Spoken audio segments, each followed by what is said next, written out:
আসসালামু আলাইকুম। আপনি দেখছেন ভয়ে সব দিন।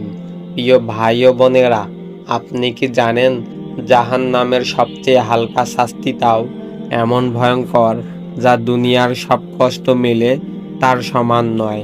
আজকের ভিডিওতে আমরা জানব সেই হালকা শাস্তির বাস্তব বর্ণনা, যা শুনলে আপনার হৃদয় কেঁপে উঠবে।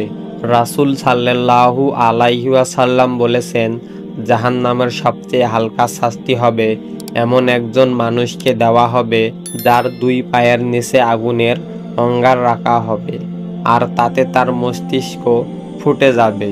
সহিহ বুখারী ও মুসলিম। ভাবুন তো, এটাই যদি জাহান্নামের সবচেয়ে হালকা শাস্তি হয়, তাহলে বাকি শাস্তিগুলো কত ভয়ঙ্কর হতে পারে। জাহান্নামের আগুন ৭০ গুণ বেশি উত্তপ্ত হবে দুনিয়ার আগুনের চেয়ে।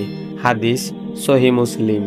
এই শাস্তি তাদের জন্য যারা আল্লাহকে অস্বীকার করেছে, নামাজ ছেড়েছে, পাপ করেও তওবা করেনি এবং গুনাহকে ছোট ভেবে অবহেলা করেছে।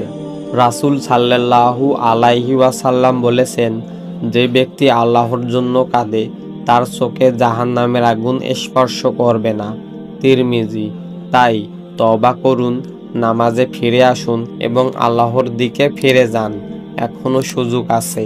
ভাই ও বোনেরা, জাহান্নাম কোনো রূপক নয়, এটি বাস্তব সত্য।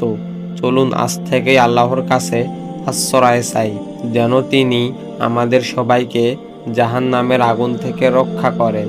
প্রিয় দিনী ভাই ও বোনেরা, ভিডিওটি যদি হৃদয় ছুঁয়ে যায় তবে লাইক দিন, কমেন্টে আপনার মতামত জানান, বন্ধুদের সাথে শেয়ার করুন। আর নতুন ইসলামিক ভিডিও পেতে ভয়েস অব দিন চ্যানেলটি সাবস্ক্রাইব করুন। আসসালামু আলাইকুম ওয়া রাহমাতুল্লাহি ওয়া বারাকাতুহু।